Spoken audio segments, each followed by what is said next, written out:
Hello नमस्कार दोस्तों। आज देखिए आप लोग के लिए लाए हैं। आप लोग को कल जो बताए थे कि ट्रांसमिशन लाइन से संबंधित दो प्रश्न देता है, इसलिए कल जो आप लोग को बताए थे उसमें कुछ भाग छूट गया था।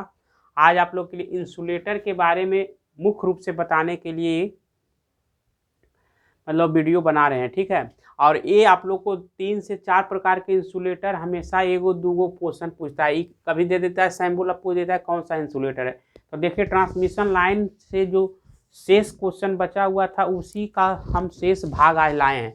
तो सबसे पहले आप लोग स्क्रीन पर देख रहे होंगे, ये क्या है? ये आप लोग का देखिए पॉल है। पॉल जैसे आप लोग को ट्रांसमिशन लाइन में पॉल होता है ना, तो पॉल बहुत प्रकार के होता है जिसको हम लोग पोल बोलते हैं। एक होता है लोहे का पोल, जो कहते हैं स्टील, मतलब मृदु इस्पात का पोल होता है लोहे वाला, जो मतलब लंबा लंबा ऊंचा का होता है और उसमें हाई वोल्टेज आता है ट्रांसमिशन लाइन में। उसके बाद एक पोल होता है आरसीसी का, आरसीसी वाला जो होता है जिसको कहते हैं रेनफोर्स्ड कंक्रीट सीमेंट पोल। और उसके बाद एक होता है लकड़ी वाला, ठीक है। तो पहले के डेट में लकड़ी वाला होता था, क्योंकि लकड़ी में अब प्रॉब्लम होने लगा कि ज़्यादा दिन तक टिकता नहीं है, इसलिए उसका अब ख़त्म हो गया है, ठीक है। तो सबसे ज़्यादा से ज़्यादा आरसीसी का है जो चल रहा है, आरसीसी पोल मतलब रेनफोर्स्ड कंक्रीट सीमेंट पोल, ठीक है। आरसीसी जो कि है उसका है जो दो पोलों के बीच का जो स्पैन होता है, दूरी होता है, उसमें लगभग कितना होता है 100 मीटर होता है, या 80 से 100 मीटर देता है। कोई कोई किताब में 80 से 100 मीटर के बीच, या और निम्मी वाला में है 67 मीटर, ठीक है। तो आइए हम लोग देखते हैं पहले क्या होता है पोल। इससे बराबर 1 से 2 क्वेश्चन पूछता है, इसलिए इसको रट के जाइएगा, ज़्यादा लंबा हम क्लास नहीं लेंगे और शॉर्ट में बता देंगे। देखिए ये पॉल है, पॉल पर ऐसे करके वो रहता है, इसी पर इंसुलेटर रहता है इसको हम लोग कहते हैं क्रॉस आर्म। इसको क्या कहेंगे? क्रॉस आर्म, लोहा का रहता है। इसी लोहा पर ये एंगल में कसा हुआ रहता है, इसको हम लोग कहते हैं इंसुलेटर।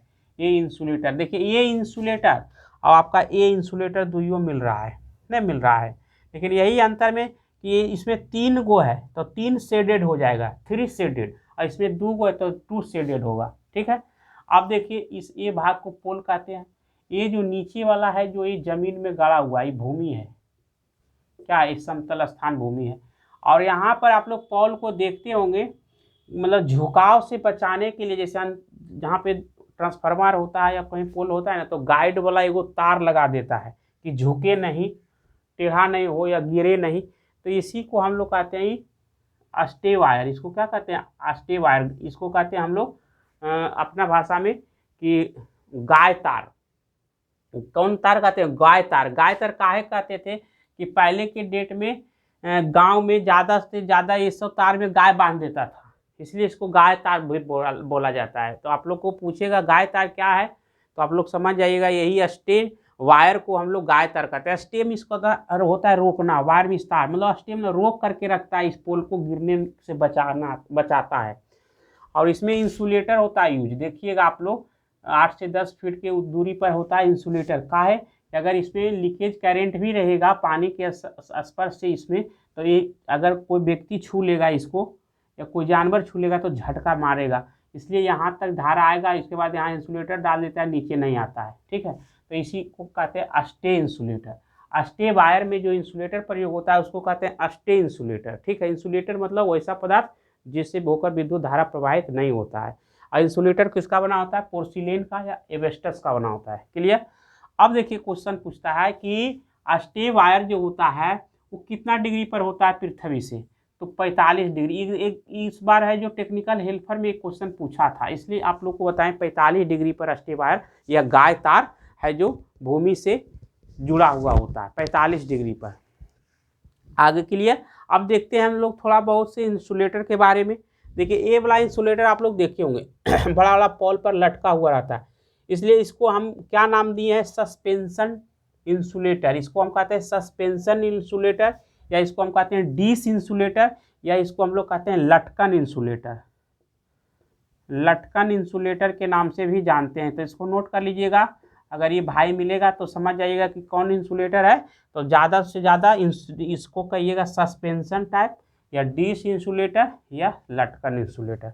अब देखिए ऐसा वाला भाई देख रहे हैं, ये वाला आप लोग को लगता होगा कि सर इसमें 3 गो दे दिया है, वहाँ पे 2 गो दिए हैं, इसका क्या फंक्शन है? तो बाबू फंक्शन है ये जो है, जो 1 गो 2 गो 3 गो, तो ये 3 शेडेड हुआ। अब ये 1 गो 2 गो तो 2 शेडेड हुआ।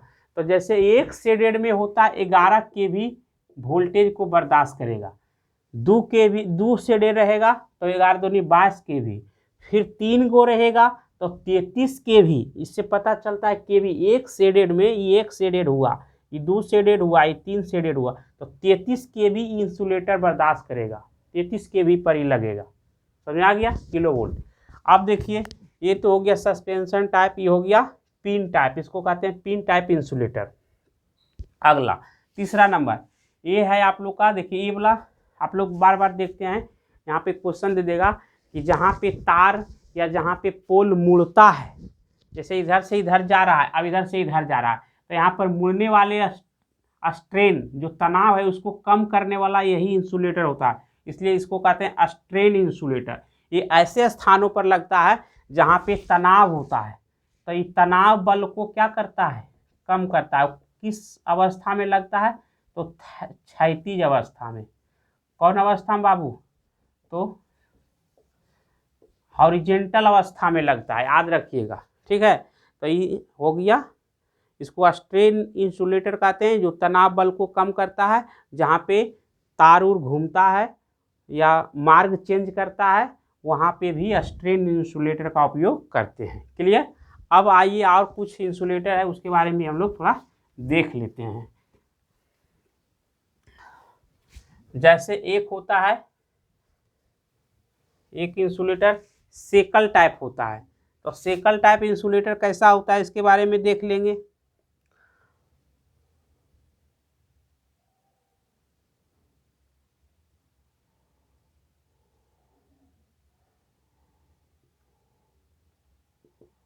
ये इंसुलेटर को हम लोग कहते हैं सेकल टाइप इंसुलेटर, ठीक है। इसको क्या कहते हैं? साइकिल टाइप,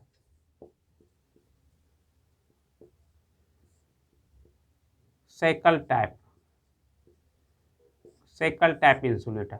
ये आप लोग को 3 से 4 प्रकार के इंसुलेटर के बारे में बराबर क्वेश्चन पूछता है, लेकिन सबसे ज़्यादा डिश इंसुलेटर जो होता है, डिश वाला बताया ना, डिश इंसुलेटर जो सस्पेंशन टाइप होता है, या डिश इंसुलेटर या उसको लटकन इंसुलेटर कहते हैं उसको, और एक पिन टाइप इंसुलेटर ये वाला, और एक होता है स्ट्रेन इंसुलेटर। इसके बारे में थोड़ा रट लीजिएगा और बहुत इम्पोर्टेंट होगा, और यही परीक्षा में आप लोग से पूछता भी है। थैंक यू दोस्त, और फिर मिलते हैं नेक्स्ट क्लास में। और आप लोग अपने अपने तैयारी को मजबूत रखिएगा, क्योंकि इस महीना के अंतिम सप्ताह में आप लोग का परीक्षा हो जाएगा। Thank you.